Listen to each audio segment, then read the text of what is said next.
శుభోదయం. ఆయుర్ సుఖ multi speciality ayurvedic Vaidyalaya జీవనజ్యోతి కార్యక్రమానికి స్వాగతం. ఇవాల్టి కార్యక్రమంలో రోగ నిరోధక శక్తి పెరిగేందుకు ఆయుర్వేదంలో ఉన్న మార్గాలను డాక్టర్ గాయత్రి దేవి గారిని అడిగి తెలుసుకుందాం. డాక్టర్ గారు నమస్తే అండి. నమస్కారం అమ్మా. డాక్టర్ గారు, మీరు ఎప్పుడూ చెప్తూ ఉంటారు మన శరీరానికి రోగ నిరోధక శక్తి చాలా అవసరమని. అయితే ఈ రోగ నిరోధక శక్తి తక్కువగా ఉండటం వల్ల ఎటువంటి సమస్యలు ఎదురవుతాయి, ఎటువంటి వ్యాధులు వస్తాయి వివరిస్తారా అండి? అలాగేనమ్మా. రోగ నిరోధక శక్తి తక్కువగా ఉంటే రోగాలు వస్తాయి, సెంటెన్స్ మనం ఏం చెప్పుకోకర్లేదు. అయితే ఎలాగా అనేది కొంచెం మనం మాట్లాడుకుందాం. ఇప్పుడు మామూలుగా ఏంటంటే మన శరీరంలో ఎప్పుడూ కూడా ఏదైనా ఒక సమస్య వస్తే దాన్ని ఎదుర్కోవడానికి కావాల్సినటువంటి శక్తి కూడా లోపల రెడీగా ఉంటుంది. ముఖ్యంగా ఇదంతా ఏంటంటే మన శరీరంలో ఉన్నటువంటి తెల్ల రక్త కణాలు ఈ పని చేసి పెడుతూ ఉంటాయి. వాటిల్లో ఎప్పుడు ఏదైనా ఒక సమస్య వస్తే దానికి కావాల్సినటువంటి యాంటీబాడీస్ అంటూ ఏదైనా ఒక యుద్ధానికి వస్తే దాన్ని ప్రతిగా చేసేటువంటి శక్తి రెడీగా ఉంటుంది. ఈ వ్యాధి నిరోధక శక్తి కనుక తక్కువగా ఉన్నట్టయితే తేలికగా ఇన్ఫెక్షన్లు, ఇప్పుడు కొంచెం ఎక్కడైనా మనం చూస్తూ ఉంటాం కదా, ఊరంతా కొంచెం ఈ అతిసారం కానీ లేకపోతే కామెర్ల వ్యాధి కానీ ఒక్కసారిగా అందరికీ వస్తుంటుంది. అయితే అది అందరికీ వచ్చేది, కొందరికి వస్తుంది, కొందరికి రాదు. కొందరికి రావట్లేదు అంటే ఏంటంటే వ్యాధి నిరోధక శక్తి వాళ్ళలో బాగా ఉన్నట్టుగా లెక్క అనమాట. అలాగే ఇప్పుడు ఏదైనా ఇన్ఫెక్షన్ కనుక ఊళ్ళో ప్రబలినట్టయితే కనుక మనకి రాకుండా ఉండాలి అంటే మనకి వ్యాధి నిరోధక శక్తి ఉండాలి. లేని వాళ్ళకి ఏ ఇన్ఫెక్షన్ అయినా బ్యాక్టీరియల్ ఇన్ఫెక్షన్ అవనివ్వండి లేకపోతే వైరల్ ఇన్ఫెక్షన్ అవనివ్వండి తేలికగా శరీరంలో వచ్చేందుకు అవకాశం ఉంటుంది. అలాగే ఏంటంటే రకరకాల ఎలర్జీలు రావడానికి కూడా మనలో ఒక శక్తి లేకపోవడమే కారణం అవుతుంది అనమాట. రోగ నిరోధక శక్తి తక్కువగా ఉన్నప్పుడు మన శరీరం ప్రతిదానికి కొంచెం వేరే రకంగా రియాక్ట్ అవుతుంటుంది. అలాగే ఎలర్జీలు రావడానికి కూడా కొంతవరకు కారణం అయ్యేందుకు అవకాశం ఉంటుంది. ఇలా ఏంటంటే మెయిన్గా ఇన్ఫెక్షన్లు, ఆ తర్వాత ఎలర్జీలు రావడానికి కూడా రోగ నిరోధక శక్తి లోపించడం అనేటువంటిది ఒక కారణం అవుతూ ఉంటుంది. ఇంకా ఏంటంటే కొంచెం తీవ్రమైనటువంటి టీబీ లాంటి వ్యాధి కానీ ఇంకా కొంచెం న్యూమోనియా లాంటి ఇన్ఫెక్షన్స్ కానీ కొంచెం సివియర్ ఇన్ఫెక్షన్లన్నీ కూడా వ్యాధి నిరోధక శక్తి లోపించినప్పుడే శరీరంలో ప్రవేశించేందుకు అవకాశం ఉంటుంది. డాక్టర్ గారు, ఈ రోగ నిరోధక శక్తి మన శరీరంలో పెరగాలంటే ఎటువంటి మార్గాలు ఉన్నాయో కొన్ని సూచిస్తారండి? ఈ రోగ నిరోధక శక్తిని ఆయుర్వేదంలో వ్యాధి క్షమత్వ శక్తి అంటూ ఉంటాం. ఈ శక్తి ఏంటంటే మనం ఏ పేరు పెట్టి పిలిచినా ఏదైనా కానీ ఉన్నది ఒకటే ఉంటుంది. ఈ శక్తి ఏంటంటే మనకి సహజం అంటాం. అంటే పుట్టుకతోటే కొంత శక్తి, అంటే కొంత రోగ నిరోధక శక్తి మనకి పుట్టుకతోటే వస్తూ ఉంటుంది. ఆ తర్వాత కాలజం అంటే ఏంటంటే కాలంతో మన శరీరంలో వచ్చేటువంటి శక్తి అనమాట. మనం కొన్ని ఎపిసోడ్స్లో చెప్పుకున్నాం కూడా కదా, చలికాలంలో మనకి రోగ నిరోధక శక్తి పెరిగేందుకు అవకాశం ఎక్కువగా ఉంటుందని చెప్పి, అది కాలజం అంటూ అనమాట. కాలంతో మనకి సహజంగా వస్తూ ఉంటుంది. ఆ సీజన్లో మనకు ఒక శక్తి వస్తూ ఉంటుంది. అలాగే కాలజంలో ఇంకొకటి ఏంటంటే వయసు చిన్నప్పటికంటే కొంచెం కాస్త ఒక యవ్వనంలోకి వచ్చేటప్పటికంటే ఒక 20, 30, 35 సంవత్సరాల మధ్యలో వ్యాధి నిరోధక శక్తి మనకి చాలా బాగుంటుంది. అలాగే మళ్ళీ కొంచెం వయసు పెరుగుతున్నంత కొద్దికి మళ్ళీ తగ్గుతూ ఉంటుంది. అంటే వార్ధక్యం అంటాం కదా, వృద్ధాప్యం వస్తూ ఉన్నప్పుడు మళ్ళీ రోగ నిరోధక శక్తి తగ్గిపోతూ ఉంటుంది. ఇది కాలజం, అంటే కాలంలో వచ్చేటువంటి పరిణామాల వల్ల మనకు వచ్చేటువంటి శక్తి లేదా పోయే శక్తి కూడా ఆధారపడి ఉంటాయి. వీటిలో రెండింట్లలోనూ మనం చేయగలిగింది పెద్దగా ఏమీ ఉండదు. అయితే ఇంకొకటి మనం చేసుకోగలిగినటువంటిది ఒకటి అంటే మనం తీసుకున్నటువంటి ఆహారాలు తర్వాత విహారాల ద్వారా మనం సంపాదించుకోగలిగినటువంటిది ఒక వ్యాధి నిరోధక శక్తి ఉంటుంది. అది మనం చేయాల్సినటువంటి పని. అయితే మరి మనకి పుట్టుకతోటే వచ్చేటువంటి వ్యాధి నిరోధక శక్తికి ఏంటంటే గర్భిణీ స్త్రీలు తప్పనిసరిగా కనుక జాగ్రత్తలు తీసుకున్నట్టయితే పుట్టబోయే బిడ్డకి పుట్టుకతో రావాల్సినటువంటి వ్యాధి నిరోధక శక్తి అంతా వచ్చేందుకు అవకాశం ఉంటుంది. కనుక గర్భిణీ స్త్రీలు ఆహార విహారాల్లో కొంచెం శ్రద్ధ తీసుకుని పోషక విలువలు అన్నీ అందేలాగా చూసుకోవడం, వాళ్ళకి ఏ ఇన్ఫెక్షన్లు రాకుండా జాగ్రత్త పడడం, ఇలాంటివన్నీ చేసినట్టయితే కనుక పుట్టబోయే బిడ్డకి పుట్టుకతో రావాల్సినటువంటి సహజమైనటువంటి ఈ వ్యాధి నిరోధక శక్తి తప్పకుండా బాగా వస్తుంది. ఎందుకంటే అది చాలా చాలా ఇంపార్టెంట్. ముందు మన కణాలు తయారైనప్పుడే చక్కటి శక్తి ఉన్నట్టయితే కనుక పోను పెద్దగా అనారోగ్యాలు లేకుండా ఉండడానికి అవకాశం ఉంటుంది. ఇక మామూలుగా ఇప్పుడు మనందరం మామూలుగా వ్యాధి నిరోధక శక్తి పెంచుకోవాలనుకుంటే ఆహారం విషయంలోనూ తర్వాత విహారం విషయంలోనూ శ్రద్ధలు తీసుకోవాలి. వీటికి ఏమేం చేయాలంటే తీసుకునేటువంటి ఆహారంలో అన్ని పోషక విలువలు ఉన్నటువంటి ఆహారాలు తీసుకోవాలి. అంటే ఆయుర్వేద పరిభాషలో చెప్పాలంటే షడ్రసాలు, 6 రకాల రుచులు ఉన్నటువంటి ఆహార పదార్థాలు తీసుకోవాలి. ఏదో నాకు ఇదే ఇష్టం కనుక ఎప్పుడూ ఇదే తింటానంటూ ఒకే రకమైన ఆహార పదార్థం తీసుకోవడం అనేది మంచి పద్ధతి కాదు. అలా కాకుండా తీసుకునేటువంటి ఆహారంలో ఆకుకూరలు, కాయగూరలు, పళ్ళు, మాంసాహారం తీసుకునే వాళ్ళకి మాంసాహారం అన్నీ కూడా ప్రతిదీ ప్రతిరోజు కొంచెం కొంచెంగా ఉండేటట్టుగా తప్పనిసరిగా తీసుకుంటూ ఉండాలి. ఇలా అన్ని పోషక విలువలు ఉన్న ఆహారం కనుక తీసుకున్నట్టయితే ఆటోమేటిక్గా మన శరీరంలో వ్యాధి నిరోధక శక్తి పెరగటానికి కావాల్సినటువంటి మార్పులన్నీ చక్కగా జరుగుతాయి. తినేవాడికి ప్రతి వాళ్ళకి ఏం తెలియక్కర్లే, ఇది తింటే ఇది వస్తుంది, తింటే ఇది వస్తుందని తెలియక్కర్లేకుండా అన్ని పదార్థాలు తిన్నట్టయితే కనుక శరీరంలో జరగవలసినటువంటి పరిణామాలన్నీ చక్కగా జరిగి ఈ రోగ నిరోధక శక్తి పెరగటానికి బాగా సహాయపడుతుంది. అలాగే తినేటువంటి ఆహారం సమయానికి తినడం, కరెక్ట్గా ఏ టైంకి తినాలో ఆ టైంకి ప్రతిరోజు తినడం, అది కూడా చాలా ముఖ్యమైనటువంటి అంశం అన్నమాట. ఎందుకంటే తిన్నది సరిగా తినకుండా సమయానికి తినకుండా ఉన్నారనుకోండి, అప్పుడు కూడా మన శరీరంలో ఉన్నటువంటి కణాలకి రావాల్సినంత శక్తి రాకుండా ఉంటుంది. నిద్ర సక్రమంగా పోవడం, నిద్ర ఎంత ఇరాటిక్గా ఉంటుందంటే ఈ రోజుల్లో చాలామంది కొంచెం మన కల్చర్ అంతా మారిపోయి సరైన సమయానికి నిద్రపోకపోవడం, అర్ధరాత్రి అపరాత్రి 2 ఒంటి గంట 2, 3 అక్కడ దాకా మెలకుగా ఉండి ఆ తర్వాత నిద్రపోయి దానికేమో పొద్దున్న 11, 12 అయినా సరే లేవకపోవడం, ఇవన్నీ ఏంటంటే రోగ నిరోధక శక్తి తగ్గిపోవడానికి కారణాలు అవుతూ ఉంటాయి. మనం ఈ అంశాన్ని గురించి కూడా చెప్పుకున్నాం. ఎందుకంటే మనిషి అన్నది ఇప్పుడు సృష్టిలో ఉన్నటువంటి జీవులన్నీ కూడా కొన్ని పగటిపూట నిద్రపోయి రాత్రిపూట మేలుకొని ఉండాలి, కొన్ని పగటిపూట మేలుకొని రాత్రిపూట నిద్రపోవాలి. ఏది ఇప్పుడు గుడ్లగూబలు అలాంటివి ఉన్నాయనుకోండి, అవి రాత్రిపూట తిరిగేటువంటి జంతువులు. అయితే మరి మనిషిని అలా పుట్టించలేదు, అలా లేదు సృష్టిలో. మనిషి పగలు పని చేయాలి, రాత్రి నిద్రపోవాలి. ఆ నిద్రపోయినప్పుడు శరీరంలో మన శరీరంలో కావాల్సినటువంటి కొన్ని హార్మోన్లు విడుదలవుతూ ఉంటాయి. ఆ నిద్రలోనే ఆ చీకటిలో నిద్రపోయినప్పుడు మాత్రమే, అది కూడా మళ్ళీ పగలు నిద్రపోవట్లేదానికి, అది చీకటిలో నిద్రపోయినప్పుడు మాత్రమే ఆ హార్మోన్లు విడుదలయ్యి శరీరంలో అంటే మన రోజంతా పనిచేసినప్పుడు జరిగినటువంటి కొన్ని డ్యామేజ్ ఉంటూ ఉంటుంది ఎవ్రీడే. ఆ డ్యామేజ్ అంతా క్లియర్ అయ్యి మళ్ళీ చక్కగా రేపటికి రీఛార్జ్ అవ్వడానికి కావాల్సినటువంటి పనులన్నీ కూడా రాత్రిపూట నిద్రపోయినప్పుడు విడుదలయ్యే హార్మోన్లు చేస్తూ ఉంటాయి. అలా రాత్రి నిద్రపోకుండా పగలు నిద్రపోతూ ఉన్నప్పుడు మనకి కావాల్సినటువంటి శక్తి రాదనమాట. ఎందుకంటే ఈ వెలుగులో నిద్రపోయినప్పుడు మనలో ఆ హార్మోన్లు విడుదలవ్వవు. అందువల్ల కరెక్ట్ సమయానికి నిద్రపోవటం అనేటువంటి అంశం కూడా రోగనిరోధక శక్తి పెరగడానికి చాలా ముఖ్యమైనటువంటిది. అలాగే ప్రతిరోజు స్నానానికి ముందు చక్కగా ఒళ్ళంతా ఆయిల్ రాసుకుని, అంటే నువ్వుల నూనె మర్దించుకొని కాసేపు ఒంట్లోకి ఇంకనిచ్చి ఆ తర్వాత వేడి నీళ్ళతో స్నానం చేస్తూ ఉన్నట్టయితే కూడా ఈ రోగనిరోధక శక్తి పెరగటానికి చాలా బాగా ఉపయోగపడుతుంది. అంటే నూనె రాసుకుంటే ఎలా వస్తుందండి, కేవలం ఆయిల్ మసాజ్ చేసుకుంటే రోగనిరోధక శక్తి వస్తుందా అనిపించవచ్చు. ఈ ఆయిల్ మసాజ్ మన శరీరం మీద చేసుకున్నప్పుడు మన శరీరానికి విటమిన్ ఈ అనేటువంటిది అందుతుంది. ఎందుకంటే ఇలా చెప్తే తప్ప అందరికీ నమ్మకం కలగట్లేదు కనుక ఈ విధంగా చెప్పాల్సి వస్తుంది.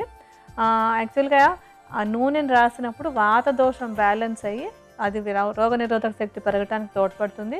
లేదా ఆధునికంగా చెప్పాలంటే విటమిన్ ఈ అనేటువంటిది శరీరానికి అంది, తద్వారా రోగనిరోధక శక్తి పెరగడానికి కూడా బాగా ఉపయోగపడుతుంది. డాక్టర్ గారు, రోగ నిరోధక శక్తి పెరిగేందుకు ఆయుర్వేదంలో ఉన్న ఔషధాన్ని ఏ విధంగా తయారు చేసుకోవాలో వివరిస్తారా అండి? రోగ నిరోధక శక్తి పెంచుకోవడానికి ఆయుర్వేదంలో ఎన్నో మంచి మూలికలు ఉన్నాయి. ఇవి ఎన్నో వేల ఏళ్ల నుంచి ఎందరో వాడి చాలా మంచి మంచి ప్రయోజనాలను పొందారు. అలాంటి ఒక ఔషధాన్ని మనం ఇవాళ ఎలా తయారు చేయాలో చూద్దాం. దీనికి మొట్టమొదట మనం తీసుకునేటువంటిది ఏంటంటే అశ్వగంధ.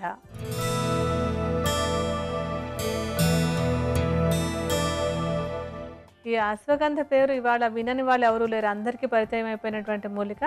ఇది రోగ నిరోధక శక్తి పెంచుకోవడానికి ఉపయోగపడేటువంటి చాలా చాలా మంచి మూలిక. ఈ అశ్వగంధ వేర్లని మనం ఏం చేయాలంటే చూర్ణంలాగా చేసేసి ఉంచుకోవాలి.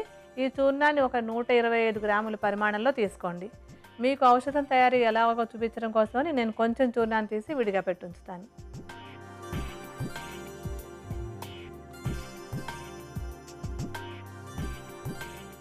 అలాగే ఇప్పుడు మనం తీసుకోబోయేటువంటి మరొక మంచి మూలిక ఏంటంటే సారిబా.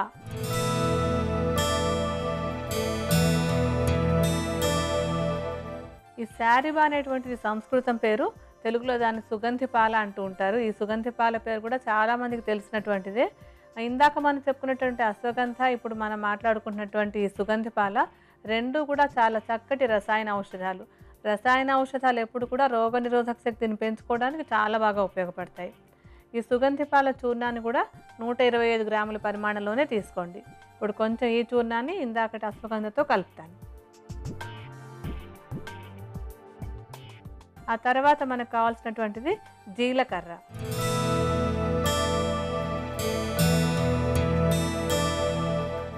ఈ జీలకర్ర కూడా రోగనిరోధక శక్తి పెరగటానికి చాలా బాగా ఉపయోగపడుతుంది. అలాగే ఇప్పుడు ఏదైనా ఒక ఔషధం తీసుకున్నాం అనుకోండి, అది ఊరికే మనం తిన్నాం, వేసుకున్నాం అంటే సరిపోదు. ఆ వేసుకున్నటువంటి ఔషధం శరీరానికి వంటబట్టాలి. అంటే శరీరంలో ఏ అవయవాలకి ఎంతెంత వెళ్ళాలో అలా వెళ్ళి, అక్కడ ఏ విధంగా పని చేయాలో అలా పని చేస్తేనే మనకు ప్రయోజనం కలుగుతుంది.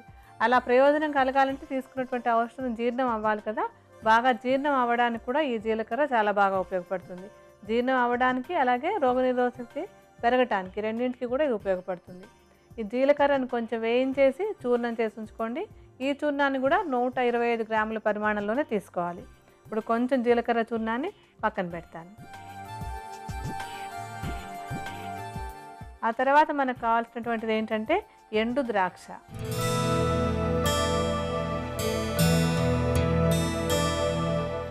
ఈ ఎండు ద్రాక్ష లేదా కిస్మిస్ కూడా శరీరానికి చాలా శక్తినిచ్చేటువంటి మంచి ఆహారం ఇది.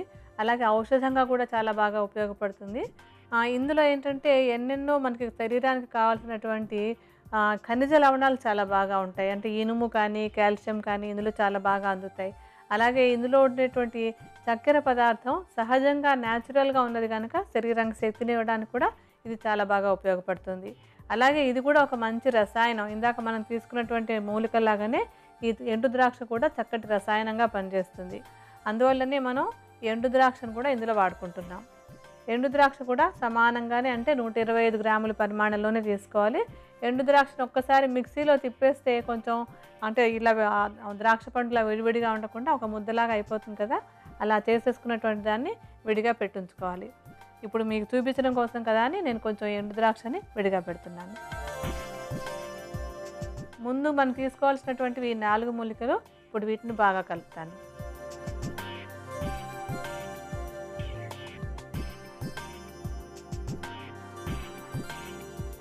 వీటన్నింటిని ముందే కలిపేసి రెడీగా ఉంచుకోవాలి. ఇప్పుడు మనం ఏంటంటే దీంతో ఒక లేహ్యం లాంటి ఔషధాన్ని తయారు చేసుకోబోతున్నాం. ఒక లేహ్యం తయారు చేసుకోవాలంటే మొట్టమొదట మనకి ఒక పాకం కావాలి కదా. ఆ పాకం తయారు చేసుకోవడానికి మనకి చక్కెర కావాలి.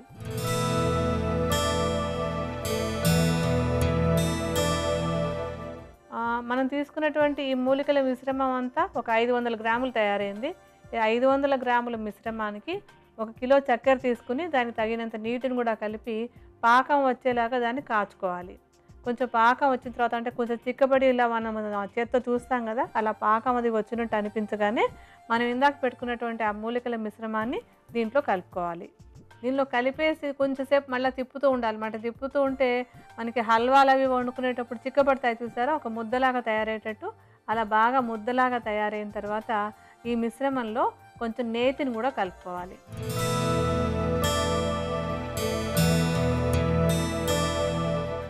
ఒక కిలో పంచదార, ఒక అరకిలో ఔషధ చూర్ణాలు పెట్టుకున్నాం కదా, దానిలో సుమారుగా ఒక 100 గ్రాముల నేతిని కలుపుకోవాలి. ఈ నేతిని ఊరికే రుచి కోసం కలుపుకోవడం కాదు. ఎప్పుడో మీరు అంటే ఈ కార్యక్రమాల్లో విన్నటువంటి వాళ్ళకి జ్ఞాపకం ఉంటుంది, నెయ్యి కూడా ఒక మంచి ఔషధంలాగా పనిచేస్తుంది. ఈ నెయ్యి కూడా రోగనిరోధక శక్తి పెంచుకోవడానికి ఒక రసాయనంలాగా పనిచేస్తుంది కనుక నేతిని కూడా మనం ఇందులో కలుపుకుంటున్నాం. ఆ తర్వాత అంటే కొంచెం ఇది కరిగేసిన తర్వాత చల్లారబెట్టుకుని, చల్లారిన తర్వాత ఇందులో తేనెను కూడా కలుపుకోవాలి.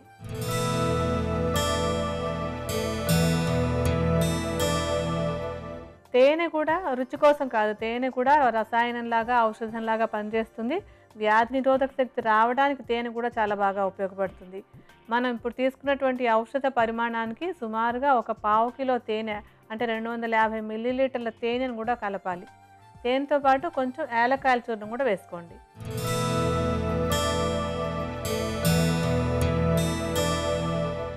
ఈ యాలక్కాయలు కూడా రోగనిరోధక శక్తి పెరగడానికి బాగా ఉపయోగపడుతుంది. అలాగే ఔషధం మనకి తీసుకోవడానికి అనుకూలంగా ఉండడానికి కూడా ఒక మంచి రుచి, వాసన ఇచ్చి ఆ విధంగా కూడా ఈ యాలక్కాయలు బాగా ఉపయోగపడతాయి. ఇదంతా చెప్తుంటే ఏదో ఇంత పొడుగున కనపడ్డట్టు అనిపిస్తుంది, కానీ మనం తెచ్చుకోవాల్సినటువంటి మూలికలు 2. అవేమేమిటి? సుగంధిపాల, అశ్వగంధ. ఇక మిగతావన్నీ మనకి ఇంట్లో ఉండేటువంటి మూలికలే కదా. వీటన్నింటినీ కలుపుకొని తయారు చేసుకున్నటువంటి ఈ ఔషధము ఎలా వాడుకోవాలంటే, 1 చెంచా ఔషధం ఉదయం, 1 చెంచా సాయంత్రం తీసుకుని దానికి అనుపానంగా కనుక పాలు తీసుకుంటూ ఉన్నట్టయితే ఈ రోగనిరోధక శక్తి పెరగడానికి ఔషధం చాలా బాగా ఉపయోగపడుతుంది. అయితే ఎప్పుడు కూడా ఇలా రసాయనంగా వాడుకునేటువంటి ఔషధాలు ఊరికే కొంచెం 10 రోజులు, 20 రోజులు వాడుకుంటే సరిపోదు. కనీసం 6 నెలల పాటైనా నిత్యం తీసుకున్నట్టయితే కనుక ఈ ఔషధం మీకు చాలా మంచి మేలు చేస్తుంది. రోగ నిరోధక శక్తి పెరిగేందుకు ఉపకరించే ఆయుర్వేద ఔషధం తయారీ విధానం మరొక్కసారి చూద్దాం. అశ్వగంధ చూర్ణం 125 గ్రాములు, సుగంధి పాల చూర్ణం 125 గ్రాములు, జీలకర్ర చూర్ణం 125 గ్రాములు, ఎండు ద్రాక్ష 125 గ్రాములు తీసుకుని వీటన్నిటినీ కలిపి పక్కన పెట్టుకోవాలి. ఇప్పుడు కిలో చక్కెరకు సరిపడినన్ని నీటిని కలిపి సన్నని మంటపై పాకం వచ్చేదాకా కాచుకోవాలి. తర్వాత మూలికల మిశ్రమాన్ని ఇందులో కలిపి తిప్పాలి. తర్వాత 100 గ్రాముల నెయ్యిని కలుపుకోవాలి. ఈ మిశ్రమం చల్లారిన తర్వాత పావు కిలో తేనె, దానితో పాటు యాలకుల చూర్ణం కూడా కలుపుకోవాలి. ఉపయోగించుకోవటానికి ప్రతిరోజు ఈ ఔషధాన్ని ఒక్కో చెంచాడు చొప్పున ఉదయం, సాయంత్రం పాలు అనుపానంగా తీసుకోవాలి. రోగ నిరోధక శక్తి పెరిగేందుకు ఉపకరించే ఆయుర్వేద ఔషధం తయారీ విధానం, దానిని ఉపయోగించే విధానం కూడా తెలుసుకున్నాం కదా. మరిప్పుడు మూత్రంలో మంట సమస్య నివారణకు చక్కటి గృహౌషధం అడిగి తెలుసుకుందాం.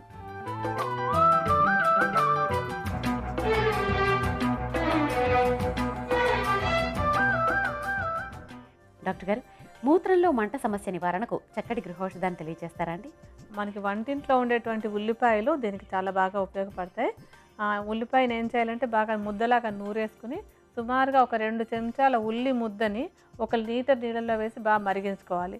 బాగా మరిగిపోయి అంటే ఒక 1/2 లీటర్ మిగిలేలాగా మరిగించుకుని ఆ లిక్విడ్ని అంటే ఆ ద్రవాన్ని మంచినీళ్ళు తాగినట్టుగా పదే పదే తాగినట్టయితే కనుక ఈ మూత్రంలో మంట సమస్య బాగా తగ్గిపోతుంది. రోగ నిరోధక శక్తి పెరిగేందుకు యోగాలో ఉన్న మార్గాలను యోగ వశిష్ట శ్రీ దండు సత్యనారాయణరాజు గారు చేసి చూపిస్తారు. మనము చూద్దాం.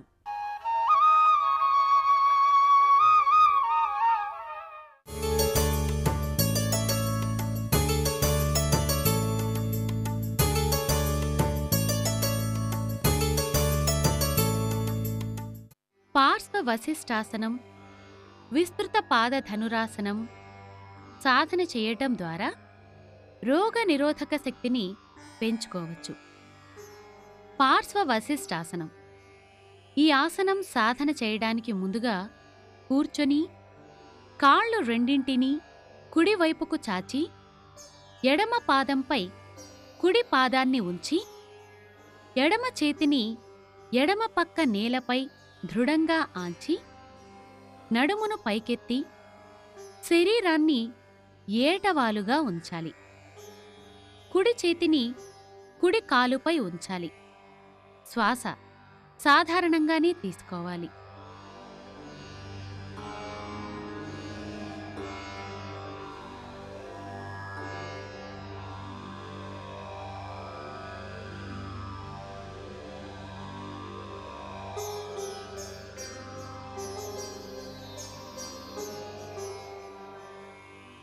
ఇలా ఈ భంగిమలు ఉండగలిగినంత సమయం ఉండి తిరిగి యథాస్థానానికి రావాలి. ఇప్పుడు రెండవ పక్క సాధన చేయటానికి ముందుగా కాళ్లను ఎడమవైపుగా చాచి కుడి పాదంపై ఎడమ పాదాన్ని ఉంచి కుడి చేతిని కుడిపక్క నేలపై దృఢంగా ఆంచి నడుమును పైకెత్తి శరీరాన్ని ఏటవాలుగా ఉంచాలి. ఇప్పుడు కూడా శ్వాస సాధారణంగానే తీసుకోవాలి.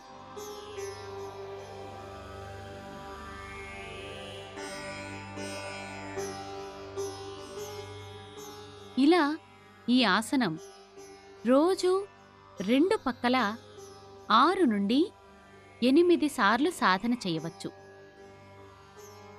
ఇలా ఈ భంగిమలో కూడా ఉండగలిగినంత సమయం ఉండి తిరిగి యథాస్థానానికి రావాలి. రెండవ ప్రక్రియ విస్తృత పాద ధనురాసనం. ఈ ఆసనం సాధన చేయడానికి ముందుగా బోర్లా పడుకుంటూ కాళ్లను మడిచి పాదాలను పైకెత్తి కుడి చేత్తో కుడికాలి మడమ కింద ఎడమ చేత్తో ఎడమకాలి మడమ కింద పట్టుకొని ఉదర పైభాగపు శరీరాన్ని పైకెత్తి కాళ్లను లాగి పట్టుకోవాలి. ఈ భంగిమలో శరీరం చూడటానికి ధనుస్సులా ఉంటుంది. శ్వాస సాధారణంగానే తీసుకోవాలి.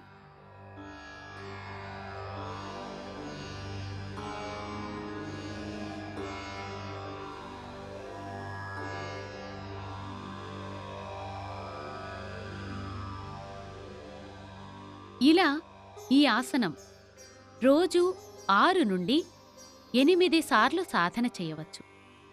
ఇలా ఈ భంగిమలో ఉండగలిగినంత సమయం ఉండి తిరిగి యథాస్థానానికి రావాలి.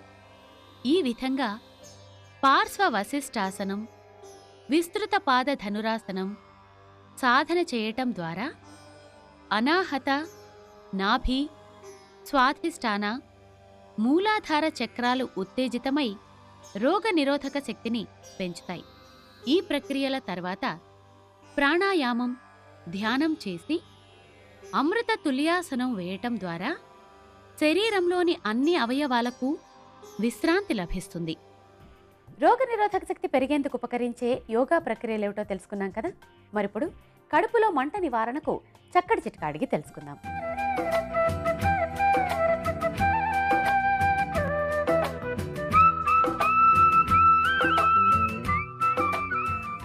డాక్టర్ గారు, కడుపులో మంట నివారణకు చక్కటి చిట్కాను తెలియజేస్తారా అండి? ఈ కడుపులో మంట సమస్యని కొంచెం ఎసిడిటీ లాగా చెప్పుకుంటాం, హైపర్ ఎసిడిటీ అని. ఇలాంటి సమస్య ఉన్నప్పుడు శతావరి వేళ్ళు చాలా బాగా ఉపయోగపడతాయి. శతావరి వేళ్ళు పచ్చిగా ఉన్నటువంటి వేళ్ళు తెచ్చుకొని వాటిని దంచి రసం తీసుకోవాలి. ఈ రసాన్ని సుమారుగా 2 పెద్ద చెంచాల రసాన్ని తీసుకుని దాంట్లో కొంచెం పటిక బెల్లాన్ని కలుపుకొని తాగుతున్నట్టయితే కనుక కడుపులో మంట బాగా తగ్గిపోతుంది. చూశారు కదా, కడుపులో మంట నివారణకు శతావరి, పటిక బెల్లం ఎంత బాగా ఉపకరిస్తాయో. ఇది ఇవాల్టి మా జీవనజ్యోతి కార్యక్రమం. ఇవాల్టి కార్యక్రమంలో రోగ నిరోధక శక్తి పెరిగేందుకు ఆయుర్వేద యోగా శాస్త్రాల్లో ఉన్న పరిష్కార మార్గాలతో పాటు చక్కటి గృహౌషధం చిట్కా కూడా తెలుసుకున్నాం కదా. తిరిగి మరొక ఎపిసోడ్లో మరొక జీవన సమస్య, దాని పరిష్కారంతో మేము ముందుంటాం. అంతవరకు సెలవు. నమస్కారం. నమస్కారం.